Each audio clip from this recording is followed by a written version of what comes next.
പലപ്പോഴും ഓർത്തിട്ടില്ലേ, അന്ന് അങ്ങനെ പറയണ്ടായിരുന്നു, അറിയാതെ ആ ദേഷ്യത്തിൽ പെട്ടെന്നങ്ങ് പറഞ്ഞു പോയതാണ്. പക്ഷെ ഇപ്പോൾ ഓർക്കുമ്പോൾ ഒരു കുറ്റബോധം തോന്നുകയാണ്. ഒരാൾ വിഷം കഴിച്ചാൽ അത് അയാളെ മാത്രമേ കൊല്ലുകയുള്ളൂ. എന്നാൽ ഒരാളുടെ ചെവിയിൽ വിഷം ചെന്നു കഴിഞ്ഞാൽ അത് അനേകം ബന്ധങ്ങളെ കൊന്നുകളയും. എത്രയോ സത്യമാണല്ലേ. വചനം പറയാണ്, നാവ് മാരകമായ വിഷമാണ് എന്നുള്ളത്. മനുഷ്യന് ഈ ലോകത്തിലുള്ള സകലതിനെയും നിയന്ത്രിക്കാനും ഇണക്കാനും ഒക്കെ കഴിഞ്ഞിട്ടുണ്ട്. പക്ഷേ സ്വന്തം നാവിനെ മാത്രം അവന് നിയന്ത്രിക്കാൻ സാധിക്കുന്നില്ല എന്നുള്ളത്. ഒരേ നാവ് കൊണ്ട് ദൈവത്തെ സ്തുതിക്കുന്ന മനുഷ്യൻ അതേ നാവ് കൊണ്ട് തന്നെ മനുഷ്യനെ ശപിക്കുന്നുണ്ട്. എത്രയോ തവണ തീരുമാനമെടുത്താണ് ഇനി ആരുടെയും കുറ്റം പറയില്ല എന്നുള്ളത്. പക്ഷെ ഇപ്പോഴും നാവിനെ നിയന്ത്രിക്കാനായിട്ട് കഷ്ടപ്പെടുമല്ലേ.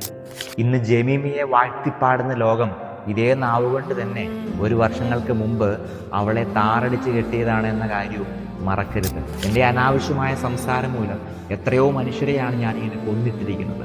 പറഞ്ഞു പോയ വാക്കിന് എങ്ങനെ തിരിച്ചെടുക്കാനായിട്ട് സാധിക്കും? ഇപ്പോഴും ഒരൊറ്റ വാക്കിൻ്റെ പേരിൽ മുറിയപ്പെട്ട് അകന്നു കഴിയുന്ന എത്രയോ ബന്ധങ്ങളാണ്. ഒന്ന് ശ്രദ്ധിച്ചിരുന്നുവെങ്കിൽ ഇപ്പോഴും കൂടെ ഉണ്ടാകുമായിരുന്നു ആ ബന്ധങ്ങളൊക്കെയും. അതുകൊണ്ട് വാക്കുകളെ ഒന്ന് സൂക്ഷിക്കണം. പെട്ടെന്നുണ്ടാകുന്ന ദേഷ്യത്തിൻ്റെ പേരിൽ എടുത്തു ചാടി ഒന്നും പറയരുത്. ഒരു 2 മിനിറ്റൊക്കെ ഒന്ന് ആലോചിച്ചിട്ട് ഇത് വേണോ വേണ്ടയോ എന്നൊക്കെ തീരുമാനിച്ച് മാത്രം ഉത്തരം പറയുക. വചനം പറയാണ്, നാവ് തീയാണ്, അത് കത്തിക്കും, മുറിപ്പെടുത്തും എന്നതിൽ യാതൊരു സംശയവുമില്ല. സൂക്ഷിച്ച് മാത്രം കൈകാര്യം ചെയ്യുക.